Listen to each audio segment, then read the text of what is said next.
राम लक्ष्मण परशुराम संवाद, यह शुरू का ये जो कविता है, इसको हम लोगों ने अपने पिछले वीडियो में हम लोगों ने फर्स्ट पैराग्राफ समझ लिया था। अब हम लोग इसके आगे सेकंड पैराग्राफ को समझते हैं। प्रसंग उस समय का है जब सीता स्वयंवर के समय महर्षि परशुराम काफी क्रोधित होकर के उस सभा में आते हैं और वह बार बार कह रहे हैं कि उस अपराधी को लाकर सामने खड़ा किया जाए जिसने इस शिव धनुष को तोड़ा है। तब लक्ष्मण परशुराम को जवाब देते हैं कि हम दोनों भाई बचपन में खेलते समय बहुत सारे ऐसे धनुष तोड़ दिए थे, तब तो महर्षि ने उस समय गुस्सा नहीं किया। इस धनुष पर इतनी ममता क्यों आ रही है महर्षि को? तब लक्ष्मण के इन बातों को सुनकर के महर्षि परशुराम गुस्सा हो जाते हैं।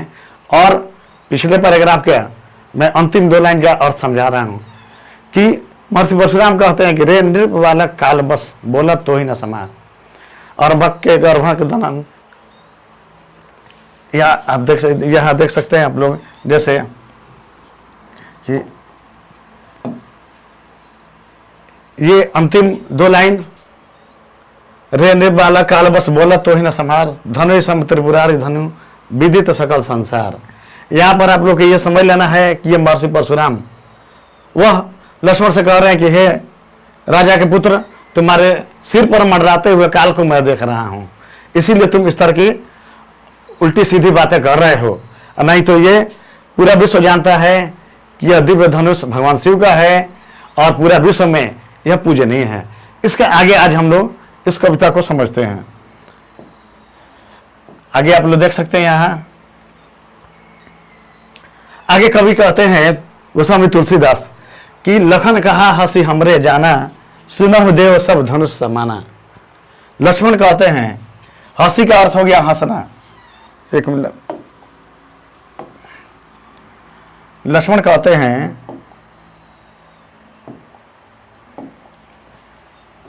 हंसी का अर्थ हो गया हंसना।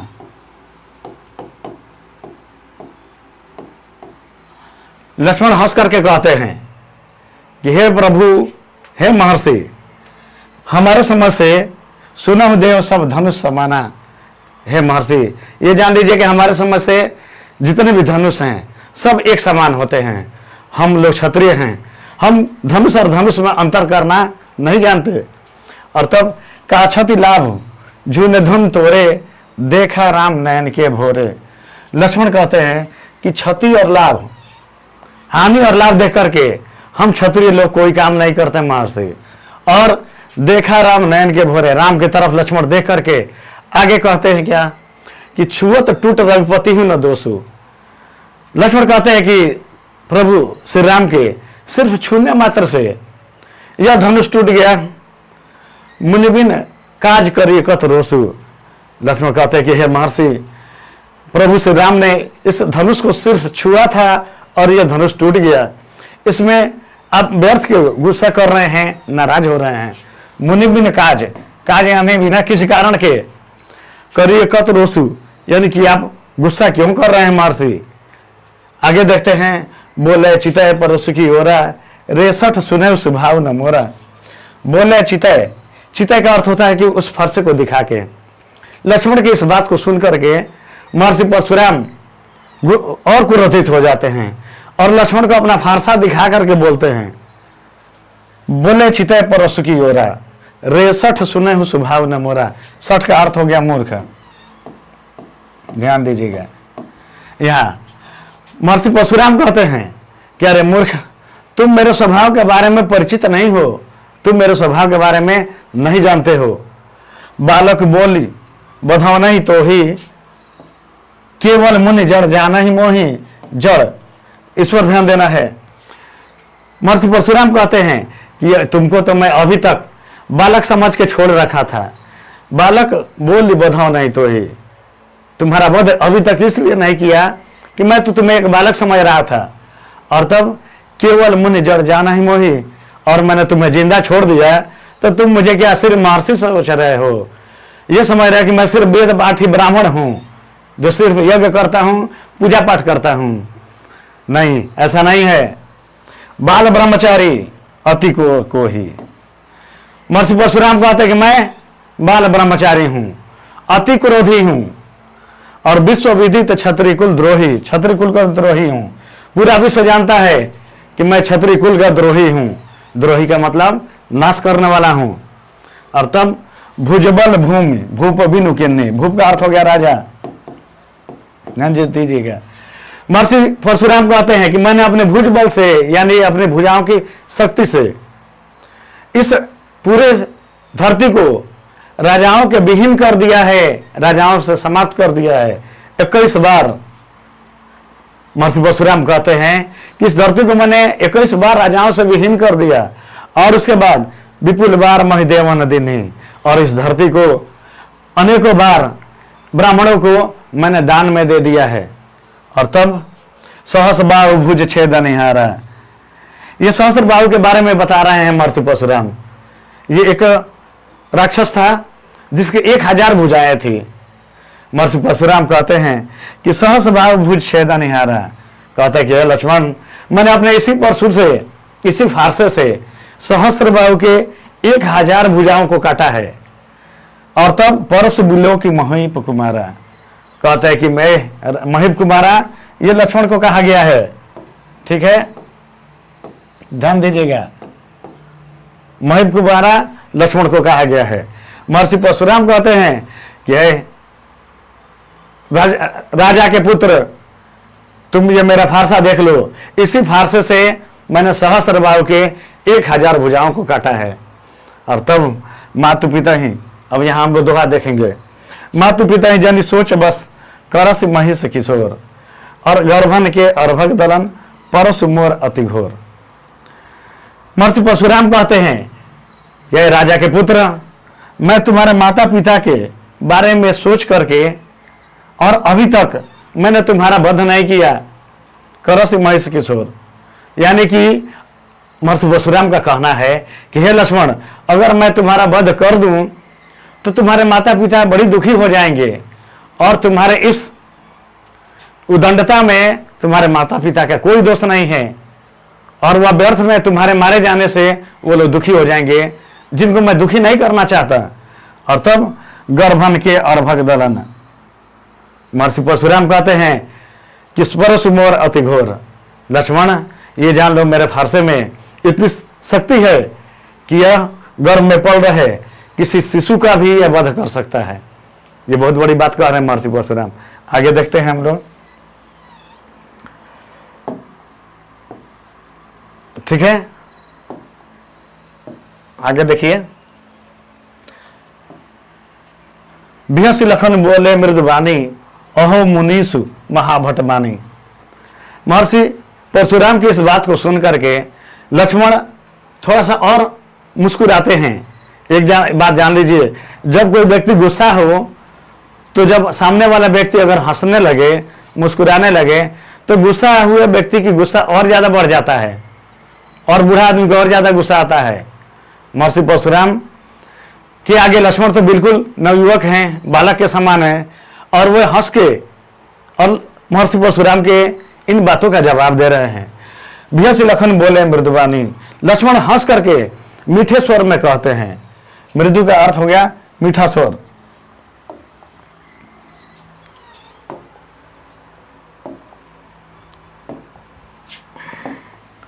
ठीक है, मृदु मीठा स्वर। अहो मुनीष महाभट मानी, हे महर्षि मैं तो आपको बहुत बड़ा तपस्वी समझता था, ब्रह्म ऋषि समझता था, और तब पुण्य पुण्य मोहि देखाव कुठारू, चाहत उड़ावन फूकी पहारू पुण्य कुठारू। लक्ष्मण कहते कि हे महर्षि आप ये जो बार बार मुझे अपना फारसा दिखा रहे हैं, तो मुझे ऐसा लग रहा है कि आप फूंक करके पहाड़ को उड़ा देना चाह रहे हैं। महर्षि ऐसा नहीं होता है, फूंकने से पहाड़ उड़ के नहीं चला जाता कहीं। और तब यहाँ कुमड़ बतिया को नहीं। विद्यार्थी आप लोग को यह समझना है कि लक्ष्मण कहते हैं कि हे महर्षि यहाँ कोई कोहड़े के बतिया नहीं है। कोहड़ा एक प्रकार का सब्जी होता है, गोल होता है, आप लोग खाए होंगे, देखे होंगे। ऐसा माना जाता है कोहड़े के बारे में कि जब वो छोटा होता है और जब वो अपने पौधे में लगा रहता है, तो अगर कोई उसको उंगली दिखा के और उधर इशारा करके उसके बारे में कुछ कह दिया है, तो ऐसा सामाजिक मान्यता है कि वह कोने का बतिया सूख जाता है। अब ये वैज्ञानिक रूप से कितना सच है कितना गलत है, इस पर दिमाग नहीं लगाना है, उस पर दिमाग नहीं लगाना है, यह एक सामाजिक परंपरा है। तो उसी को लक्ष्मण यहाँ कहते हैं कि हे महर्षि, यहाँ हम दोनों भाई कोहड़े के बतिया नहीं हैं जो आपके उंगली दिखाने से सूख जाएंगे। वही कहते हैं यहाँ कुम्हार बतिया को नहीं जे तर्जनी, इस उंगली को तर्जनी कहा जाता है। ऐसे जे तर्जनी देखी मर जाही। हे महर्षि, हम लोग कोहड़े के बतिया नहीं है दोनों भाई की आपको इस तर्जनी उंगली को देख के और हम लोग सूख जाएंगे, मर जाएंगे। आगे कहते हैं कि देख कुठार सरासन बाना, मैं कुछ कहत सही तो अभिमाना। लक्ष्मण कहते हैं कि हे महर्षि, आपका ये फारसा जो है ये ठीक है, इस फारसे का भी जवाब दिया जा सकता है, और मैं कुछ कहत सही तो अभिमाना, और मैं जो बात कह रहा हूं वो पूरे अपने आत्मविश्वास से कह रहा हूं महर्षि। यहाँ अभिमाना का मतलब अभिमान नहीं है, यहाँ आत्मविश्वास है। और तब भृगुसुत समुच जनेऊ बिलोकी, जीव कछु कहूं सहोरिस रोकी। अब भृगुसुत समुच जनेऊ बिलोकी, यहां समझिए, ध्यान दीजिए। भृगुसुत महर्षि परशुराम को कहा गया है। लक्ष्मण कहते हैं कि भृगुसुत समुच जनेऊ बिलोकी, हे महर्षि, आप महर्षि भृगु के संतान हैं, महर्षि भृगु के आप पुत्र हैं जो पूरे विश्व में पूजनीय हैं, वंदनीय हैं, और जो कुछ कहो सहोरिस रोकी। महर्षि, अभी तक मैंने अपने क्रोध को रोके हुए था, और तब सुर महेश्वर हरिजन और गाई, यहां ध्यान दीजिएगा, 4 चीजों की चर्चा की गई है इस पंक्ति में। यह बोर्ड परीक्षा में बार बार पूछा जाता है, ध्यान देंगे आप। लक्ष्मण कहते हैं कि सूर, सूर का अर्थ हुआ देवता, मैसूर ब्राह्मण,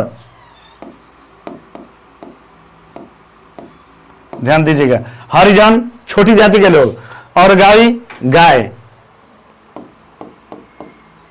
ठीक है। लक्ष्मण कहते हैं कि हे महर्षि, देवता सूर, महेश्वर ब्राह्मण, हरिजन छोटी जाति के लोग, और गाय, इन चारों पर हमरे कुल इन पर न सुराई। सुराई का अर्थ होता है वीरता। लक्ष्मण कहते हैं कि हे महर्षि, हमारे कुल के लोग इन चारों पर वीरता नहीं दिखाते, कभी इन पर हथियार नहीं उठाते। और तब आगे देखते हैं हम लोग, बधे पापू अब कीरत हारे, मारत हूं पर तुम्हारे। बधे पापू, इसको मिटा दीजिए, बधे पापू अब कीरत हारे। लक्ष्मण कहते हैं कि हे महर्षि, मैं आपको मार करके और अपने कलंक कुल के कलंकित नहीं करना चाहता। क्यों?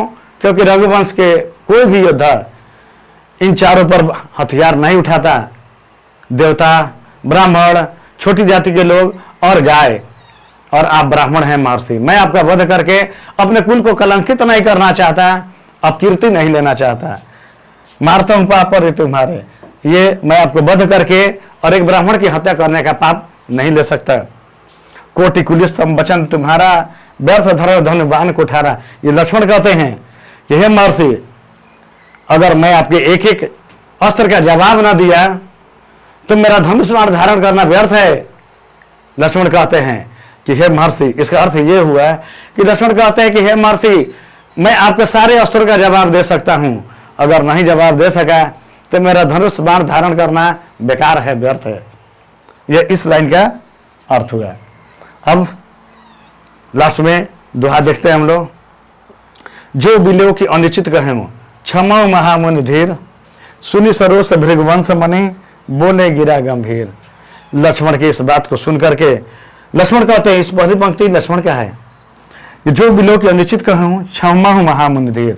लक्ष्मण कहते हैं कि हे महर्षि, अगर मेरी बातें आपको अगर खराब लगा हो, बुरी लगी हो, तो कृपया हम मुझे क्षमा कीजिएगा। इतना भले लक्ष्मण कह रहे हैं, लेकिन यह क्षमा मांगने का कोई सही तरीका नहीं है। विद्यार्थी ध्यान दीजिएगा आप लोग। और तब लक्ष्मण की इस बात को सुन करके सुनी सर्वस भृगवंश बोलने मने, महर्षि परशुराम लक्ष्मण की इस बात को सुन करके और ज्यादा क्रोधित हो जाते हैं और कहते हैं, बोले गिरा गंभीर। आगे और अपने धीरज को खोते हुए और ज़्यादा गुस्सा हो जाते हैं और आगे कहते हैं। आप लोग ध्यान दीजिएगा, कविता पहले ज़्यादा पढ़नी थी, नए सिलेबस में कविता को कम कर दिया गया है, यहाँ ले आके आपकी कविता समाप्त कर दी गई है। लेकिन थोड़ा सा और इसके आगे को हम लोग समझ लेते हैं। आगे लास्ट में होता यह है कि लक्ष्मण की बात को सुन करके महर्षि परशुराम अपना अस्त्र उठा लेते हैं। तब तक श्री राम आते हैं आगे और वह हाथ जोड़कर विनती करके कहते हैं कि हे महर्षि, आपका जो अपराधी है वो मैं खुद हूं श्री राम। ठीक है, आपने इस अपने सेवक को तो पहचान ही लिया होगा। और इतना कह के श्री राम कहते हैं कि हे महर्षि, मैं ही आपका अपराधी हूं, मुझसे ये धनुष टूटा है, बताइए मेरे लिए क्या आदेश है। अब महर्षि परशुराम जब सामने राम को देखते हैं तो उनके राम में साक्षात विष्णु का स्वरूप नजर आता है। और तब वह विष्णु के स्वरूप को देख करके और उनका सारा क्रोध समाप्त हो जाता है। वह कहते हैं कि हे राम, जो मैं देख रहा हूं अगर वह तुम वही हो तो मेरे इस धनुष पर तुम तीर प्रत्यंचा चढ़ा दो, इस पर तीर चढ़ा दो। अगर तुम ऐसा कर सकोगे तो जो मेरे मन में शंका है वो सब समाप्त हो जाएगी। श्री राम उनके धनुष को लेते हैं और उस पर तीर चढ़ा लेते हैं। और उसके बाद महर्षि परशुराम कहते हैं कि ठीक है, अब मैं जान गया कि मैं जिस देख रहा हूं आप वही हैं। ठीक है, अब मैं जा रहा हूं कैलाश पर्वत मैं तपस्या करने। श्री राम कहते हैं कि नहीं महर्षि, ऐसा नहीं होगा। मेरा एक सिद्धांत है, जब मैं किसी धनुष पर तीर चढ़ा देता हूं तो उससे किसी न किसी का नाश जरूर करता हूं। अब इस तीर से बताइए महर्षि, मैं किसका नाश करूं? आपके संपूर्ण जीवन के पुण्य का, आपके तपोबल का, या आपके मन की गति से चलने की शक्ति का। महर्षि परशुराम को मन की गति से चलने की शक्ति प्राप्त थी, इसीलिए वह 1 सेकंड में कैलाश पर्वत से सीधे महाराज जनक के दरबार में पहुंच गए। तब परशुराम कहते हैं कि हे राम, मुझे मन की गति से चलने की शक्ति की बहुत आवश्यकता है, कृपया आप इसको छोड़ दीजिए और मेरे जीवन भर के पुण्य कर्मों को, मेरे तपोबल को समाप्त कर दीजिए।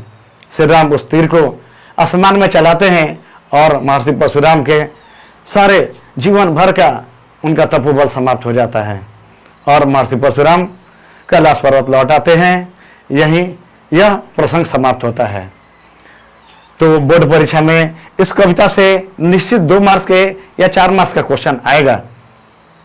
इस बात को ध्यान रखिए, ये लॉन्ग क्वेश्चन है और जो आपका 40 क्वेश्चन MCQ आने वाला है उसमें भी इससे क्वेश्चन आएगा। तो इस पाठ को, इस कविता को हल्के में न लें आप लोग। इसके क्वेश्चन पर अगर देखें, ध्यान दीजिए, थोड़ा सा आगे इसके क्वेश्चन को देख लेते हैं हम लोग।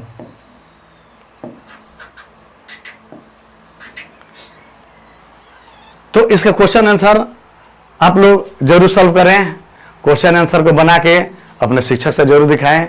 ठीक है, और कुछ कमेंट करना हो तो जरूर करें। इसी तरह से हमारे चैनल को सब्सक्राइब करें, चैनल पर बने रहें।